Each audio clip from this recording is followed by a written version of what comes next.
வணக்கம் நண்பர்களே. தமிழ்நாடு பாலிடிக்ஸில் முக்கியமான டாப்பிக்கை இந்த பதிவில் பார்க்க போகிறோம். அம்பேத்கருடைய நினைவு நாள் இருக்குது பார்த்தீங்களா, நினைவு நாள் அப்போ புத்தக வெளியீட்டு விழா, அதில் விஜய் பேசினது இதெல்லாம் ஒரு பெரிய டிபேட்டாக வந்து மாறி இருக்கு. இந்த நிகழ்ச்சியெல்லாம் நடக்கிறதுக்கு முன்பாக காலையிலே பார்த்தீங்கன்னா அண்ணாமலை ஒரு வீடியோ வெளியிட்டுட்டாரு. என்னன்னா, அம்பேத்கரை வச்சு அரசியல் பண்ணணும், பாலிடிக்ஸ் பண்ணணும் அப்படின்னு தான் நினைக்கிறாங்களே தவிர அம்பேத்கர் சொன்ன விஷயங்களை உண்மையிலே ஃபாலோ பண்ணக்கூடிய கட்சி பாஜக தான்.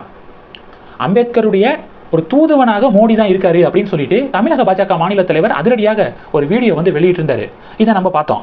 இப்போ பகுஜன் சமாஜ் பார்ட்டி இருக்கு பார்த்தீங்களா, அதனுடைய பிரசிடென்ட் மாயாவதி இருக்காங்களே, அவங்க வந்து ஒரு அறிக்கை வந்து வெளியிட்டிருக்காங்க. அந்த அறிக்கையை ஃபர்ஸ்ட் பார்க்கலாம். என்ன சொல்லியிருக்காங்கன்னா, பங்களாதேஷில் இருக்கக்கூடிய சிறுபான்மை இந்துக்கள் மீது தாக்குதல் வந்து நடத்தப்படுதுல, அதுக்கு கண்டனம் தெரிவிச்சிருக்காங்க மாயாவதி அவர்கள். கண்டனம் தெரிவித்து அடுத்த முக்கியமான கேள்வி என்ன எழுப்பியிருக்காங்கன்னா, பங்களாதேஷில் தாக்குதலுக்கு உள்ளாகக்கூடிய சிறுபான்மை இந்துக்களில் பெரும்பான்மையான பேர் வந்து பட்டியல் சமூகத்தை சேர்ந்தவர்கள். ஏன் இந்திய கூட்டணி இப்போ வரைக்கும் குரல் கொடுக்கல? சம்பலில் நடந்த நிகழ்வுக்கு அவங்க வந்து கொந்தளிக்கிறது, நேரடியாக போய் பார்வையிடுறது, இதெல்லாம் வந்து பண்ணிக்கிருக்காங்க. சமாஜ்வாடி பார்ட்டியும் பண்ணிக்கிருக்காங்க. ஏன் பங்களாதேஷில் சிறுபான்மை இந்துக்கள் தாக்கப்பட்டதுக்கு ஒரு கண்டனம் கூட இது வரைக்கும் தெரிவிக்கலையே? ஏன் கண்டனம் தெரிவிக்கலை அப்படின்னா, அந்த சிறுபான்மை இந்துக்கள் தாக்குதலுக்கு உள்ளாக்கக்கூடிய சிறுபான்மை இந்துக்களில் பெரும்பான்மையான பேர் பட்டியல் சமூகத்தை சேர்ந்தவர்கள், அதனால தான் அவங்க எதுவும் வாய்ஸ் கொடுக்கல அப்படின்னு சொல்லிட்டு மாயாவதி அவர்கள் கண்டனம் தெரிவிச்சிருக்காங்க. பாஜகவினர் என்ன சொல்கிறாங்க அப்படின்னா, மாயாவதி அவர்களுடைய ஸ்டேட்மெண்ட் 100% கரெக்டு. இந்தியாவிலேயே எந்த கட்சியும் பாஜக, ஜனசேனா, இப்போ வந்து பகுஜன் சமாஜ், மாயாவதி இவங்களுடைய கட்சிகளை தவிர எந்த கட்சியும் பங்களாதேஷில் தாக்குதலுக்கு உள்ளாகக்கூடிய ஹிந்துக்களுக்கு ஆதரவாக குரல் கொடுக்கவே இல்லை, அந்த தாக்குதல் சம்பவத்துக்கு கண்டனம் தெரிவிக்கவே இல்லை அப்படின்னு பாஜக சொல்கிறாங்க. எல்லாருக்குமான தலைவர் அம்பேத்கர் அப்படின்னு சொல்லிட்டு புத்தகம் வெளியிட தெரியுது, அம்பேத்கரை வச்சு பாலிடிக்ஸ்லாம் வந்து பண்ண தெரியுது. பட்டியல் சமூகத்தை சேர்ந்த ஹிந்துக்கள் வந்து தாக்கப்படுறாங்க பக்கத்தில், நம்ம நாட்டுக்கு பக்கத்தில், ஏன் யாருக்கும் வாய்ஸ் வந்து கொடுக்க முடியலை, ஏன் யாரும் வாயவே திறக்க மாட்டீங்க அப்படின்னு பாஜக அடுக்கடுக்காக பதிவுகள் போட்டு செக்க வைக்கிறாங்க. இதை நம்ம பார்க்குறோம். இப்போ தமிழக பாஜக மாநில தலைவர் அண்ணாமலை அவர்கள் என்ன சொல்லியிருக்காரு, நீங்கள் திமுகவுடைய மினிஸ்ட்ரி கேபினெட்டை பாருங்கள், 35 அமைச்சர்களில் 4 அமைச்சர்கள் தான் பட்டியல் சமூகத்தை சேர்ந்தவர்கள். மோடியுடைய கேபினெட்டில் பாருங்கள், மோடி கேபினெட் 71 அமைச்சர்களில் 10 பேர் பட்டியல் சமூகத்தை சேர்ந்தவர்கள், 5 பேர் பழங்குடியின சமூகத்தை சேர்ந்தவர்கள், 5 பேர் சிறுபான்மை சமூகத்தை சேர்ந்தவர்கள், 27 பேர் ஓபிசி மினிஸ்டர்ஸு. இதுதான் அம்பேத்கர் கண்ட கனவு. எளிய மக்களுக்கு அதிகாரம் அப்படிங்கிறது அம்பேத்கருடைய கனவு. அதை பாஜக தான் நிறைவேற்றுது அப்படின்னு சொல்லிட்டு அண்ணாமலை அவர்கள் அந்த வீடியோவில் வந்து பேசியிருந்தார்.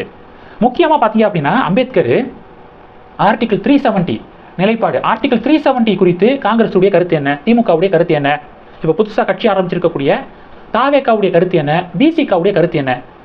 எல்லாரும் என்ன தெரியுமா சொல்லுவாங்க, ஆர்டிகிள் 370 மறுபடியும் ரீஸ்டோர் பண்ணணும், ஜம்மு காஷ்மீருக்கு ஸ்பெஷல் ஸ்டேட்டஸ் கொடுக்கணும் அப்படிங்கிறது தான் இவங்க எல்லாருடைய கருத்தாக இருக்கும். ஆனால் அம்பேத்கர் அதை எதிர்த்தார். ஜம்மு காஷ்மீருக்கு சிறப்பு அந்தஸ்து வழங்கப்படக்கூடாது அப்படின்னு சொன்னது அம்பேத்கர். அதை நிறைவேற்றிருக்கிறது யார்? மோடி. இன்னொரு எக்ஸாம்பிள், யூனிஃபார்ம் சிவில் கோட் இருக்குது பார்த்தீங்களா, யூனிஃபார்ம் சிவில் கோடை பற்றி இந்திய கூட்டணியுடைய கருத்து என்ன, புதுசாக கட்சி ஆரம்பிச்சிருக்கக்கூடிய தாவேக்காவுடைய கருத்து என்ன? பொது சிவில் சட்டம் நாங்கள் கொண்டு வர போகிறோம் அப்படின்னு பாஜக அறிவிக்கிறாங்கன்னு வச்சுக்குவோம். அடுத்த நாளே அதை எதிர்த்து போராட்டம் நடத்தக்கூடியவங்க யார் யாராக இருப்பா? எல்லாமே பார்த்தீங்கன்னா இந்திய கூட்டணியாக இருப்பாங்க, தாவேக்காவாக இருப்பாங்க, அதிமுக, இவங்க எல்லாமே யூனிஃபார்ம் சிவில் கோடை எதிர்ப்பாங்க. அம்பேத்கர் யூனிஃபார்ம் சிவில் கோடு வேணும் அப்படின்னு சொல்லியிருக்காரா இல்லையா அப்படிங்கிறத தேடி பாருங்க. அம்பேத்கர் யூனிஃபார்ம் சிவில் கோட் அப்படிங்கிறது வேணும் அப்படின்னு அதுக்கு ஆதரவாக பேசினவர் அம்பேத்கர்.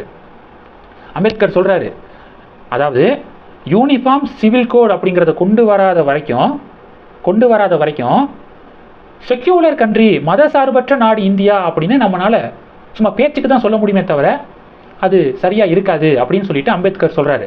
ஏன்னா ஒவ்வொரு மதத்துக்கும் ஒவ்வொரு சட்டம் அப்படின்னு இல்லாமல் அனைவருக்கும் ஒரே சட்டம் அப்படின்னு கொண்டு வந்தால் தான் மத சார்பற்ற நாடு இந்தியா அப்படின்னு சொல்கிறதுல கரெக்டாக இருக்கும் அப்படின்னு அம்பேத்கர் சொல்லியிருக்காரு. பாஜக அதை தான் கொண்டு வர பார்க்குறாங்க, யூனிஃபார்ம் சிவில் கோடை தான் கொண்டு வர பார்க்குறாங்க. ஆனால் அதை எதிர்க்கிறாங்க இந்திய கூட்டணி.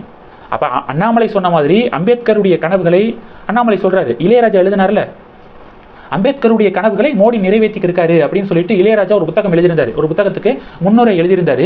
அதுக்கு தான் இந்திய கூட்டணியெல்லாம் கொந்தளிச்சாங்க. அது கரெக்டு தான், அம்பேத்கருடைய கனவுகளை மோடி தான் நிறைவேற்றிக்கிருக்காரு அப்படின்னு அண்ணாமலை சொன்ன அந்த வீடியோவும் ரொம்ப வைரலாக வந்து ஷேர் ஆகுதுங்க. ஓகே, உங்களுடைய பார்வைகள் என்ன? மாயாவதி அவர்களுடைய ஸ்டேட்மெண்ட்டை பற்றி, அண்ணாமலை அவர்களுடைய வீடியோ பற்றி நீங்கள் என்ன நினைக்கிறீங்க? மறக்காமல் கமெண்ட் பண்ணுங்கள். இந்த வீடியோ பிடிச்சிருந்துச்சுன்னா லைக் பண்ணுங்கள், ஷேர் பண்ணுங்கள். மறக்காமல் நம்ம சேனலை சப்ஸ்கிரைப் பண்ணுங்கள். மேலும் நம்ம சேனலுக்கு சப்போர்ட் பண்ணணும் அப்படின்னு ஆசைப்பட்டீங்கன்னா நான் பேசக்கூடிய வீடியோக்கு கீழே நன்றி அப்படிங்கிற ஆப்ஷன் இருக்குது. அதை கிளிக் பண்ணி உங்களால் முடிந்த தொகையை சேனல் வளர்ச்சிக்காக கொடுத்து உதவி செய்யலாம். இல்லை ஜாயின் பட்டனை கிளிக் பண்ணி நம்ம சேனலுக்கு மெம்பராக வந்து ஆகலாம். நன்றி. ஜெய் ஹிந்த்.